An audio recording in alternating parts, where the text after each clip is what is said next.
When I asked James why he made a family card for his in-laws, he laughed and said, "They're my family, so they should have one, right? You got a problem with that?" He added, "If you knew who helped you when you were alone, you wouldn't talk like that, would you?" His confident tone surprised me. Was James always like this? He asked. "If you're grateful, you should do more for my family. Then you'll be part of it. Until then, you're like you're on a trial." I never heard of a trial in marriage before. James explained. I was silent. "It means you're not fully part of the family yet. If you don't like it, you can leave any time. For now, our family is just the 6 of us." I was shocked. So I canceled our shared credit cards and moved out right away. "Hi, I'm Olivia Cook, and I'm 30 years old. I draw pictures for a living, working from home as a freelancer. Before that, I used to design stuff for a big ad company, but I started doing my own thing about 5 years ago when I got married. My folks passed away in a crash when I was little, so my grandparents raised me. But I moved back to my parents' old place in the city center for college, and have been there ever since. I met my hubby James at this Italian joint where he worked. It was a cozy spot with good food at decent prices, so me and my work buddies went there a lot. James, the charming waiter, caught everyone's eye, including mine. He was quite the looker.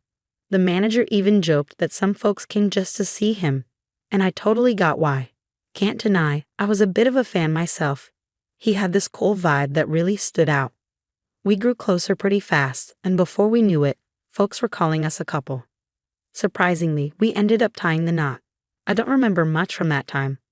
It's like I was in a bit of a fog. Next thing I knew, I was married to James, my husband. But I did love him, and I was genuinely happy about getting married. I left my job at the design company on good terms and started freelancing. James stuck with his gig at the Italian joint, working odd hours, sometimes late into the night. It got tough to juggle work, so I decided to go solo, something I'd always wanted to do. That sounds smart, Olivia. It'll be easier for you, and it's great to keep doing what you love. James backed me up. And that's how we kicked off our married life. We weren't into big flashy stuff, so we skipped the whole wedding hoopla and just signed the papers. Our families met briefly, and that was that. James went to work, and I held down the fort at home, managing chores and freelancing. Our schedules were all over the place, but we made it a point to have meals together whenever we could. It was simple, but it made us happy. I thought, yep, marriage is pretty sweet. About a year into our marriage, things took a turn for the worse. My family wants to visit. Is that cool? James asked one day. Sure, I replied. I was actually looking forward to it. I'd only had a brief encounter with James's family before, so I figured this would be a good chance to bond with them. Having lost my own parents early on, I always admired James's big family, but when they arrived, 5 of them, I was left stunned. Hey, which room's mine?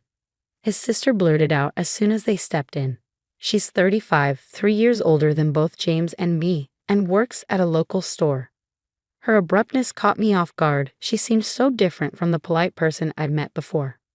James's 22-year-old sister was there too, but she stayed quiet, barely saying a word, just like when we first met. Following James's sister's hurried lead, I showed them to the guest room, and James's parents to my parents' old room, the only one in Japanese style.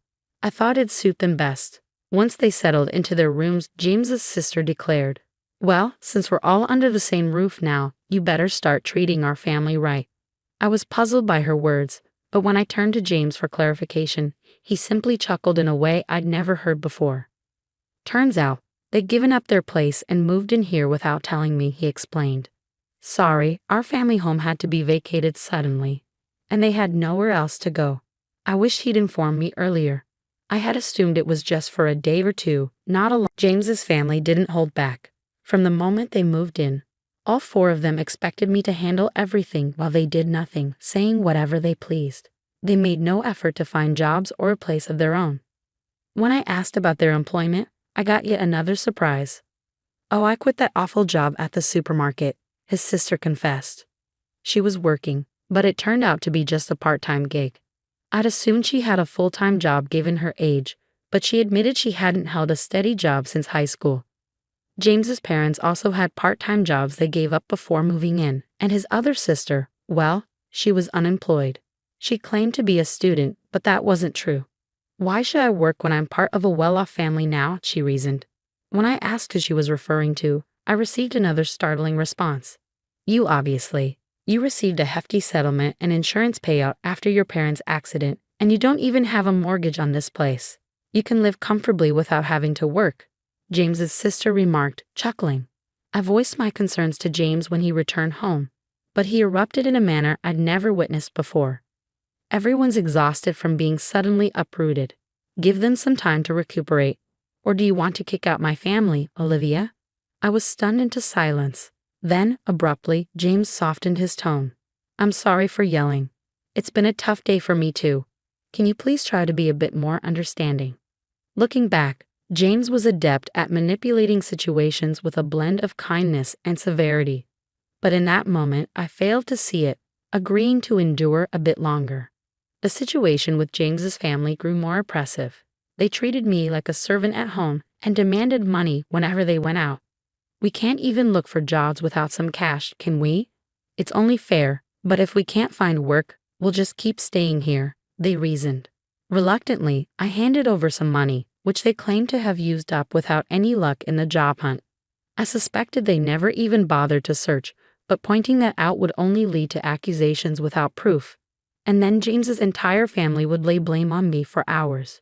Sharing my concerns with James didn't solve anything. Everyone's feeling frustrated about not finding jobs. Sorry, just bear with it a little longer. I'll have a talk with them, James would say, attempting to smooth things over. But as time passed, I felt like speaking up was futile. However, the frequency of their money requests gradually decreased, perhaps because James had a word with them. So the issue seemed to resolve itself. Of course, the money I had given them was never returned. Then, after about 2 months of enduring the situation, I noticed something alarming. Why is the credit card bill so high? Could it be unauthorized charges? Quickly checking the statement, I found that all the expenses were made with family credit cards. The purchases ranged from food and drinks to books, games, and even luxury brand bags and clothing. Each purchase was assigned a number from 1 to 6, indicating that 6 family credit cards had been issued. These credit cards were under my name, with James using the family cards. It seems like you'd handle this better, and it's easier to manage payments, right? Can I entrust it to you? He had asked, and I ended up taking charge of them. However, it turned out these family cards had been issued without my knowledge. James's family stopped requesting money because they could now make credit card payments and withdraw cash. When I confronted James about why he made family cards for his in-laws without consulting me, he chuckled and replied, well, you complain when they say they're broke, so what else could I do? Plus, you know who supported you when you were alone, right? Can you really speak like that to the important family of your benefactor? His bold tone left me speechless, unlike anything I'd heard before. Was James always like this? If you're thankful, you should do more for my family. Then I'll accept you as part of the family too. Until then, think of it like you're still in a trial period, he continued. I'd never heard of a trial period in marriage before. Seeing my silence, James pushed on. This means you're not officially part of the family yet. If you're not okay with it, you're free to leave anytime. Right now, it's just the 5 of us in our family. Useless freeloaders. Leave, he concluded. That's when I realized James's true character. I felt like all the color drained from my face. Stunned, I contemplated divorcing James. In fact, I began questioning why I even married him in the first place. At first, I was drawn to him simply because he was attractive, like many other women. I was infatuated with his looks without any real reason. Then, on one occasion when I went to the restroom, James approached me. You seem different, Olivia. Kind of mysterious. Sorry, I shouldn't say that to a customer, he said. I was taken aback but intrigued, and I found myself paying more attention to him over time. Maybe that was his strategy to make me like him. Looking back calmly, it all adds up. I remember once a colleague joked that I was a wealthy lady living alone in a condo, and it was after that James started chatting with me, perhaps because he was interested in my wealth and condo. Honestly, James wasn't exactly my type, to put it nicely. He was more modern, if I'm being blunt. He seemed a bit superficial. I preferred mature men who spoke softly and seriously. Yet, somehow, I ended up falling for James. I always found that perplexing, considering he was the typical handsome guy who could easily charm a woman, especially someone like me, who was new to the working world and not accustomed to men. I fell for his tricks and ended up marrying him. Thinking about it now left me feeling frustrated and ashamed. I wanted to lash out and break things around the house, but I knew better than to act on that impulse. Instead, I resolved to seek revenge. To accomplish that, I had to endure this situation a while longer, much like James manipulated me. My plan was to gain control over his entire family. The condo we lived in was purchased by my father with a mortgage shortly after I was born. It wasn't very costly back then, but with the rapid development of the area and the addition of a new shopping center nearby, it's now considered a luxury residence. My parents, hopeful for more children, invested in a spacious condo. That's why there's enough space, even with James's family moving in. However, despite its ample size, having James's family around proved to be a nuisance for me, especially while working from home. I endured it solely for the sake of revenge. As James's sister pointed out, there's no mortgage payment for this condo. When I was 4, both of my parents tragically died in a car accident. They were returning from my paternal grandfather's funeral when they collided with a speeding car on the freeway. I was supposed to accompany them that day, but I had caught the flu that was circulating and had a high fever. Consequently, my maternal grandparents came to the condo where we resided with my parents to care for me, leaving me as the sole survivor. The mortgage payments were covered by the group credit life insurance, so the only housing costs I incurred were the management fees and property taxes. Upon seeing the amount, James proposed contributing just a bit more than that to our household expenses. Since there's no mortgage, if I pitch in that much, we should be able to manage with Olivia's income, right? We'll each use our own earnings for personal expenses. Sounds fair, doesn't it? He suggested. I agreed, thinking perhaps he had a point. Until then, I had been solely responsible for all expenses, so I believed his contribution would alleviate some of my burden. Looking back, it was naive of me, but at the time, I was blinded by my love for James and simply went along with whatever he proposed. James likely sees himself as the head of the household and the one providing for me, which is why he can so casually refer to me as a parasite. However, the reality was starkly different. I was the one footing most of the bills, covering expenses like utilities, groceries, social outings, and entertainment. Now, with 5 additional dependents in the household, managing with just my income was becoming impossible. I was eager to rid myself of this burden as soon as possible, but I feigned ignorance and endured it. Gritting my teeth, I watched as James's family freely indulged in shopping sprees, reminding myself that I would have the last laugh. Then, 5 months after making the decision to divorce, the moment to take action finally arrived. I'm exhausted. It's time to make a choice. It's either me or your family, I told James, presenting him with an ultimatum. He was taken aback, but I pressed on without hesitation. None of your family members lift a finger to help around the house. They just dump all their chores on me. You know I work from home. I'm not idly passing the time. Yet they treat me like a freeloader and belittle me, claiming you're the one supporting me. I've had enough. I cried as I confronted James. His response was a smirk. Then you should leave. Didn't I warn you before? You're not truly part of this family yet. Giving up now means you haven't earned your place in it, he retorted. I feigned shock as I looked at him. What's surprising? If you can't tolerate my family, then it's you who must leave. And since I'm not to blame, I'll take this apartment as alimony and I'll claim half of your savings as part of the property settlement. Ah, so that was his scheme all along. That's why his entire family had been hounding me, attempting to drive me away. I had suspected it, but hearing it articulated so plainly still came as a shock. It was someone I had once loved and married, but thanks to this revelation, I made up my mind. Fine, I declared, resolved to divorce James. But this condo belongs to me, and I'm not at fault either. What did you say? The grounds for the divorce are your family moving in without my consent and your family disrespecting me, I asserted firmly to James. He'd appeared taken aback by my outright rejection of his terms, not expecting such defiance.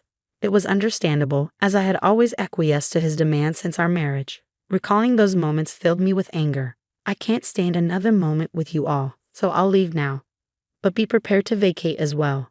This is ridiculous. This is our home. We won't leave. Ever heard of tenant rights? You can't just evict us from our own home, James shouted. Ignoring his protests, I left the house and sought refuge at my grandparents' home. I divulged everything to them and requested shelter until matters were resolved. My grandparents were appalled by what I had endured and scolded me for not seeking their counsel sooner. With tears in their eyes, they embraced me. "I'm sorry, Grandma, Grandpa. I know I worried you, but I'll be all right now," I reassured them, forcing a laugh through my tears.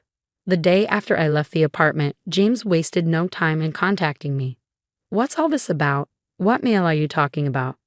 He inquired about the certified letter. I was impressed by how swiftly things were progressing. I had entrusted the divorce proceedings to a lawyer, and upon informing them of my departure yesterday, they had arranged for everything to be handled promptly today. "I'm not paying any alimony, and I'm not leaving the condo," James asserted. However, legally he was obligated to pay, and he had no right to remain in the apartment. "What do you mean? The condo is jointly owned since we're married. If that's your stance, then compensate me for half its value to buy out my share," he insisted, making an absurd claim.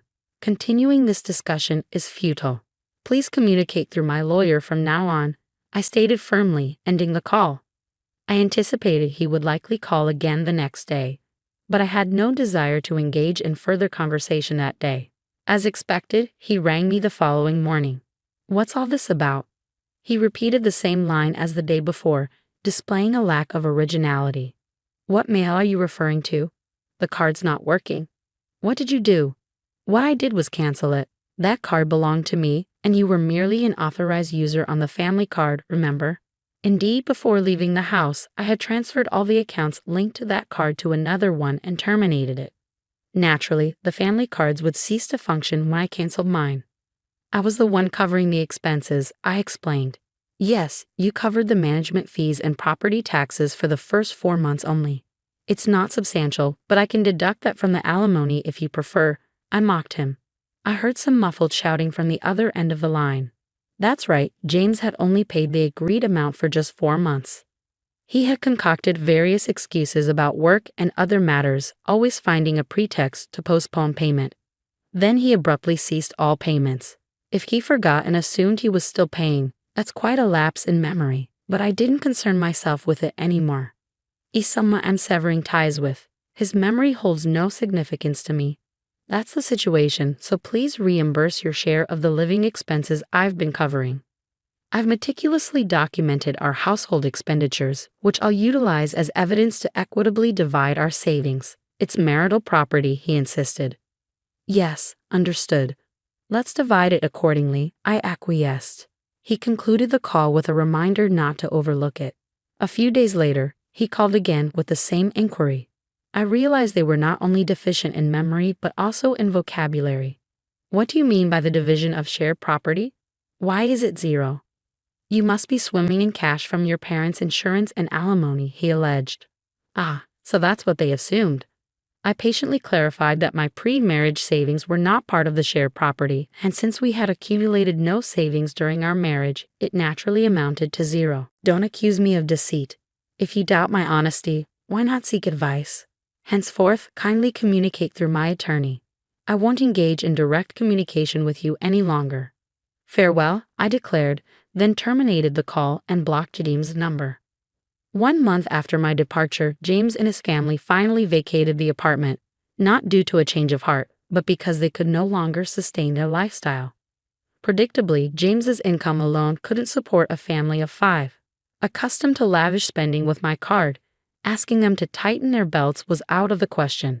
I had intentionally allowed them to use the card for this purpose, knowing it would lead to this outcome. His family began badgering James for shopping funds, and when he refused, they resorted to pilfering from his wallet. Even in his anger, they blamed him for my departure.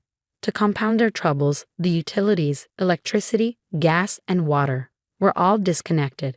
Of course, I had arranged for this since I had no intention of residing there. James attempted to have the utilities swiftly reinstated by phone, but since the house was in my name, no one else could restore them if the owner had ordered their termination. During the scorching summer and early autumn, his family struggled to endure the sweltering heat and eventually vacated the condo. Their destination, I neither knew nor cared. James endeavored to persist until the end, but he ultimately capitulated due to the absence of electricity and the inability to bathe. The divorce proceedings progressed more rapidly than anticipated, not because James had a change of heart, but because of his blunders. He betrayed our marriage by pursuing someone else. Perhaps assuming he could swiftly remove me from the picture, he boasted about owning a luxurious downtown apartment, using it as bait to attract younger women. It's astonishing he engaged in such behavior with his family present, but it wasn't out of character for him, so they turned a blind eye. Prior to departing, I had discreetly installed cameras throughout the house, capturing all the evidence. Perhaps he underestimated me, but his disrespect was undeniable. He brought his family into my home without consent, racked up expenses on a family card and left me with a bill, ousted me, and engaged in infidelity. I demanded significant compensation and alimony for these transgressions. When James saw the amount, he visibly paled and begged desperately for reconciliation. However, I harbored no such intentions. Aware of his inability to pay, I pressured him to borrow as much as possible from his company and seized whatever assets I could. When I threatened legal action for fraudulent use of the family card, he reluctantly agreed to my terms. I can only hope he makes diligent efforts to repay his debts. The divorce is now finalized and I am currently residing at my grandparents' place. I haven't decided what to do with the apartment yet. While it held sentimental value as an inheritance from my late parents, given the circumstances and lack of memories associated with it, I may opt to sell it. On the professional front, my career as an illustrator is flourishing. I may soon live independently again. But for now, I'm content working from my grandparents' home. I'll continue to rely on their support for a little while longer before forging ahead with renewed determination. In the future, I'll be more discerning in choosing a partner, prioritizing qualities beyond mere attractiveness. My hope is to find a life partner with whom I can share my journey.